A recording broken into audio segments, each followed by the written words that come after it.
नमस्कार मंडळी, स्वागत आहे तुमचं माझ्या यूट्यूब चॅनलमध्ये। मी गावरान पद्धतीची झणझणीत अशी शेवग्याच्या शेंगाची भाजी बनवणार आहे आणि त्याचा व्हिडिओ तुमच्यासोबत शेअर करणार आहे। वेळ न घालवता चला आपण रेसिपीला सुरुवात करू। मी इथे घेतलेल्या आहेत शेवग्याच्या शेंगा। अशा पद्धतीने मी इथे कट करून घेतलेल्या आहेत, स्वच्छ धुवून घेतलेल्या आहेत आणि आपल्याला होता होईल तेवढे आहेत ना वरचे कापताना ना अशा पद्धतीने साल याच्यावरचे काढून घ्यायचे। नाही सारे निघले तरी पण चालतील, पण जेवढे निघतील तेवढे काढून घ्यायचे। अशा पद्धतीने मी इथे कट करून स्वच्छ धुवून घेतलेल्या आहेत शेंगा। अशा पद्धतीने कांदे भाजून घेतलेले आहेत। आपल्याला काळ्या मसाल्याची शेवग्याच्या शेंगाची भाजी बनवायची, त्यामुळे अशा पद्धतीने कांदे भाजून घ्यायचे। इथे घेतलेले आहेत थोडे शेंगदाणे, धने, अद्रक, लसूण, कोथिंबीर आणि खोबरं। आपल्याला आता हे सर्व साहित्य ना आपल्याला भाजून घ्यायचंय। मी इथे ठेवलेला आहे पॅन गरम करायला।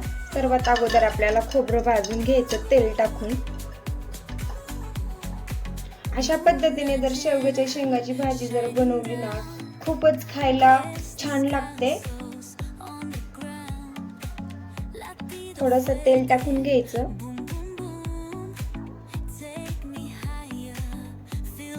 आपल्याला सर्व साहित्य एकत्रच भाजून घ्यायचंय। मी थोडंसं भाजल्याच्या नंतर शेंगदाणे सुद्धा त्याच्यामध्येच टाकून भाजून घेणार आहे। अशा पद्धतीने आपल्याला सर्व एकत्रच भाजून घ्यायचंय।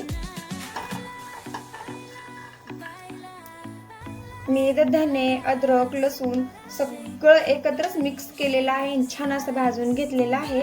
आता आपल्याला मी इथे थोडेसे 1 चमचा तीळ घेतलेले आहेत। आपल्याला तीळ सुद्धा याच्यामध्ये भाजून घ्यायचे। तीळ घातल्याने ना आपली भाजी ना अशी घट्ट होते आणि छान सुद्धा होते, खायला सुद्धा छान लागते।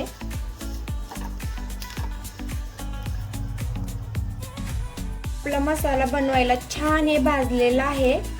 मसाला बनवण्यासाठी आपलं साहित्य आता आपल्याला याला थोडंसं थंड होऊन देऊन ना मिक्सर मध्ये बारीक करून घ्यायचं। अशा पद्धतीने आपलं सगळं वाटण थंड झालेलं आहे। आपल्याला आता हे मिक्सरच्या भांड्यामध्ये काढून घ्यायचं। अगोदर आपल्याला बारीक करून घ्यायचं आणि नंतर थोडंसं पाणी टाकून मग परत एकदा फिरवून घ्यायचं। मस्त असं मी इथं बारीक आपलं वाटण बनवून घेतलेलं आहे शेवग्याच्या शेंगाच्या भाजीचं पाक। मी गावाकडच्या पद्धतीने कशी शेवग्याच्या शेंगाची भाजी बनवतात ना त्याच पद्धतीने मी इथं वाटण बनवलेलं आहे। त्या पद्धतीने जर वाटण बनवलं ना खूपच खायला टेस्टी आणि मस्त लागते भाजी। मी इथं शेवग्याच्या शेंगा शिजायला टाकल्या होत्या। तेल, मीठ, हळद आणि पाणी, थोडं 1 ग्लास पाणी। याच्यामध्ये आपल्याला पूर्णपणे नाही शिजून घ्यायच्या, आपल्याला 70% शेंगा शिजून घ्यायच्यात। बाकीच्या शेंगा 30% आपल्याला भाजीमध्ये शिजून घ्यायच्यात। माझ्या मस्त अशा शेंगा इथे शिजलेल्या आहेत। मी ठेवलेली आहे कढई गरम करायला। आपल्याला त्याच्यामध्ये मोठा 1 चमचा तेल घालून घ्यायचं। तेल छान गरम झालं की त्याच्यामध्ये आपल्याला घालून घ्यायचे थोडेसे जिरे।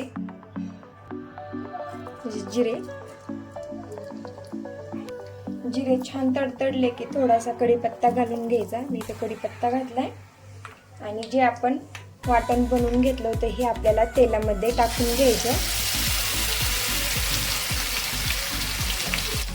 आपल्याला आता हे वाटण आहे ना तेलामध्ये तेल सुटेपर्यंत छान असं परतून घ्यायचं।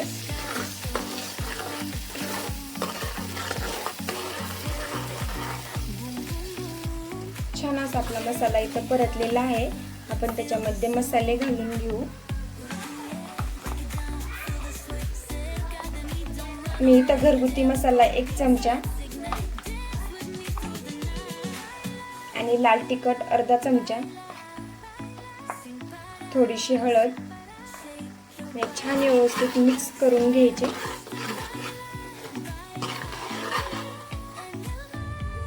मी गरम मसाला घेतलाय अर्धा चमचा, गरम मसाला घालून घ्यायचा अर्धा चमचा। त्याला परत छान मिक्स करून घ्यायचं। का मस्त असा आपल्या इथं मसाल्याला तेल सुटलेलं आहे, छान असा परतलेला सुद्धा आहे।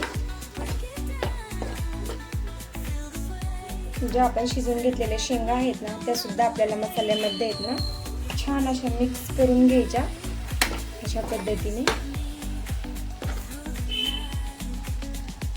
त्यामध्ये पाणी घालून घ्यायचं। आता आपलं घट पातळ आपल्या आवश्यकतेनुसार मी इथं 1 ग्लास पाणी घातलं, आणखीन थोडं घालणार आहे अर्धा ग्लास। छान असं मिक्स करून घ्यायची भाजी. आणि आपल्याला आता मीडियम गॅसवरती 5 ते 6 मिनिटं शिजवून घ्यायची.